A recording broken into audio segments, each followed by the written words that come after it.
গাড়িও উল্টে যায় আর সমস্ত যাত্রী মারা যায়। ভয়ঙ্কর অ্যাক্সিডেন্ট, কোনো সন্দেহ নেই, কিন্তু এই কাগজটা এখানে কেন রাখা? এত পুরনো কাগজ কেউ তো এমনি এমনি রেখে দেবে না। দেখলি, তখন তোকে আমি অনেক বারণ করেছিলাম। দেখলি তো কোথায় গিয়ে ফেসেছিস। এখন আর ভেবে কি হবে? এখন ওখান থেকে বেরোনোর আর কোনো রাস্তা নেই। তুই তো সবই জানিস আমার সিচুয়েশন। এখন আমায় বল, এই কাগজের মানে কি? স্পষ্ট বোঝা যাচ্ছে যে ওই দিন যারা মারা গেছিল তারা এখনো এখান থেকে যায়নি। বাকিটা 3টে না বাজলে বোঝা যাবে না। তুই অপেক্ষা কর। ঠিক আছে, তোকে কল করব, জেগে থাকিস। ঠিক আছে, আমি জেগে আছি। অর্জুন দরজা বন্ধ করে ভালো করে চেক করলো সেটা বন্ধ হয়েছে কিনা। জানলা বন্ধ করে পর্দা টেনে দিল। একটা চেয়ারে বসে হাতে তুলে নিল সেই পুরনো খবরের কাগজটা। বারবার একই খবর পড়ল। সে বারবার ঘড়ির দিকে দেখতে থাকে, কখন 3টে বাজবে।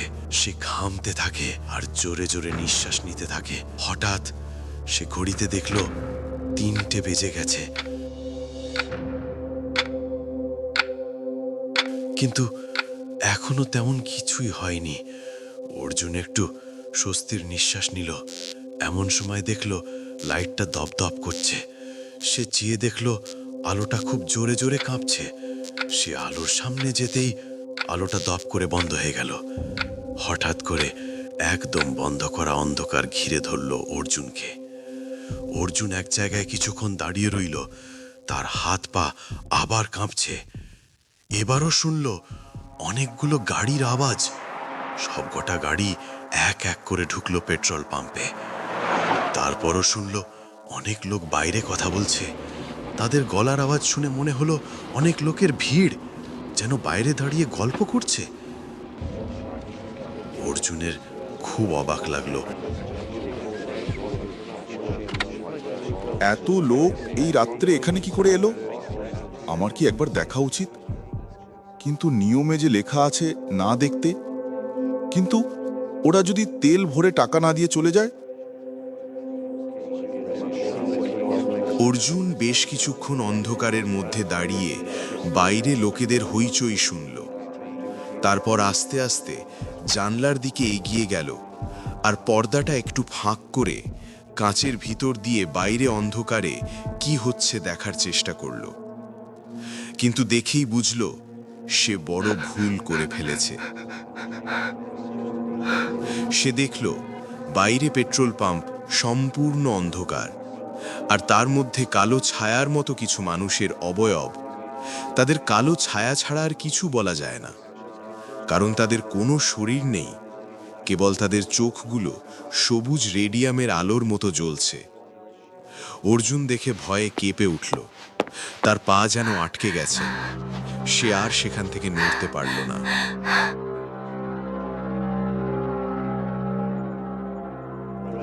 সেই ছায়াগুলো নিজেদের মধ্যেই কথা বলছিল এবং অর্জুনের উপস্থিতি সম্পর্কে কোনো আগ্রহই দেখাচ্ছিল না। এমন সময় সেই কালো গাড়িটা আবার এলো। এবারেও তার কোনো হেডলাইট জ্বলছে না, কিন্তু আসা মাত্রই গাড়িটা জোরে হর্ন দিল। অর্জুনের বুকটা কেঁপে উঠল। সে হর্ন বাজিয়েই গেল, কিছুতেই থামল না। সে হর্ন বাজাতেই সব কালো ছায়া মূর্তিরা ঘুরে অর্জুনের দিকে তাকালো আর হাওয়ায় ভাসতে ভাসতে অর্জুনের অফিসের দিকে এগিয়ে আসতে লাগলো। অর্জুন এক মুহূর্তের জন্য বুঝতে পারল না কি করবে। সে সঙ্গে সঙ্গে জানলা থেকে সরে জানলার উল্টো দিকের দেয়ালে পিঠ দিয়ে দাঁড়িয়ে পড়ল। 1-2 সেকেন্ড পর হর্নের আওয়াজ থেমে গেল আর অর্জুন কিছুটা স্বস্তি পেল।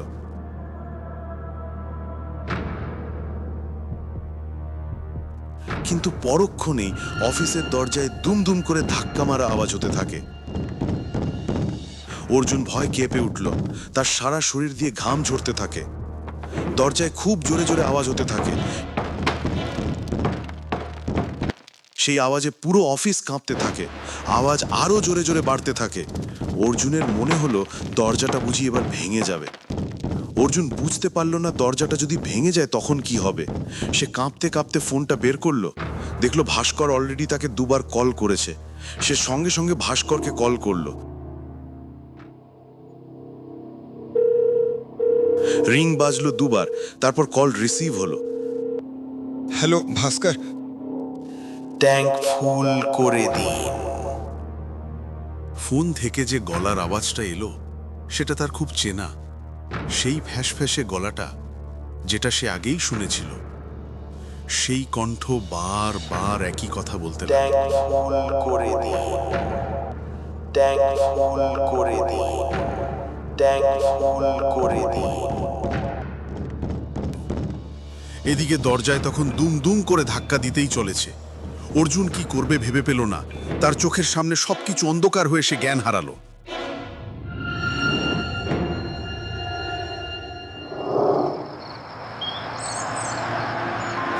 চোখে আলো পড়তেই জেগে উঠল অর্জুন।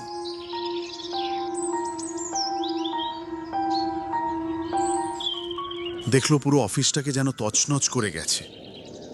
বাইরে কি হয়েছে দেখার ইচ্ছা হলো। বাইরে এসে দেখলো সব ফাঁকা, যেন আগের রাতে কিছুই হয়নি। একটু এগিয়ে যেতেই যেখানে আগের দিন কালো গাড়িটা দাঁড়িয়েছিল সেখানে একটা গাড়ির চাবি কুড়িয়ে পেল। সেটা অফিসে এসে ড্রয়ারে রাখতেই নবীনদার সিং অফিসে ঢুকলো।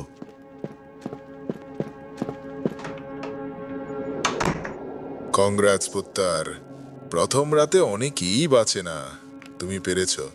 কংগ্রাটস। এসবের মানে কি স্যার? এসব তো আপনি চাকরি দেওয়ার সময় বলেননি। যদি বলতাম তুমি কি কাজ করতে? দেখো, তোমার আমি ধরে রাখবো না। যদি আর কাজ না করতে চাও সেটা তোমার ইচ্ছা, তবে যদি আবার আসো তোমায় দ্বিগুণ মাইনে দেব, বাকিটা তোমার ব্যাপার। এসবের মানে কি স্যার? আপনি এই নিয়মগুলো কেন লিখেছেন এটা? এই নিয়মগুলো লেখা তোমাকে বাঁচানোর জন্যই। দেখো, যখন কোনো মানুষ দেহত্যাগ করে, বিশেষত অপঘাতে, তখন তারা বুঝতে পারে না যে তাদের মৃত্যু হয়ে গেছে। তাদের কাছে তাদের জীবনটা ওই একটা মুহূর্তেই আটকে যায়। ওই একই মুহূর্ত প্রত্যেক দিন তারা অনুভব করে। কিন্তু তাদের এই দুনিয়াটা আমাদের দুনিয়ার মধ্যেই। এই পাম্প স্টেশনটা এই লাস্ট স্টপ ছিল ওই দিন যারা যারা অ্যাক্সিডেন্টে মারা যায়। তাই প্রতি রাতে তারা আবার এই পাম্প স্টেশনেই ফিরে আসে, তেল ভরে আর বেরিয়ে পড়ে তাদের কখনো শেষ না হওয়া যাত্রার উদ্দেশ্যে। নিয়মগুলো এই জন্য লেখা যাতে তুমি ভুল করে তাদের মনে না করাও যা তাদের যাত্রা শেষ হয়নি, তাই তাদের গন্তব্য জিজ্ঞাসা করতে নেই।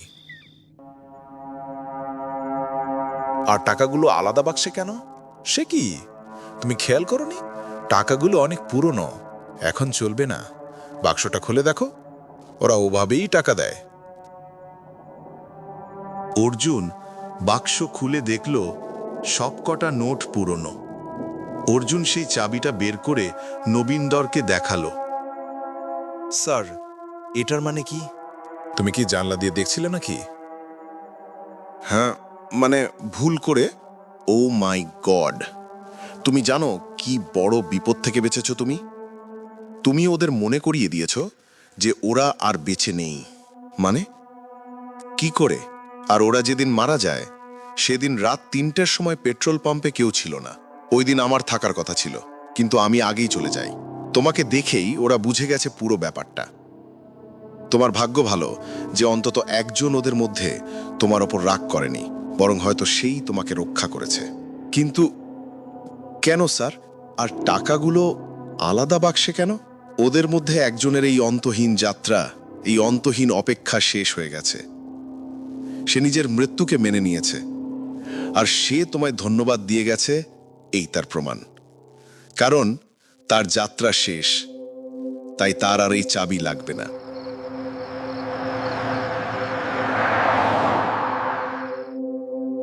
সরি ভাই, কাল ঘুমিয়ে পড়েছিলাম। কাল কিছু হয়নি তো? আর আজ কি তুই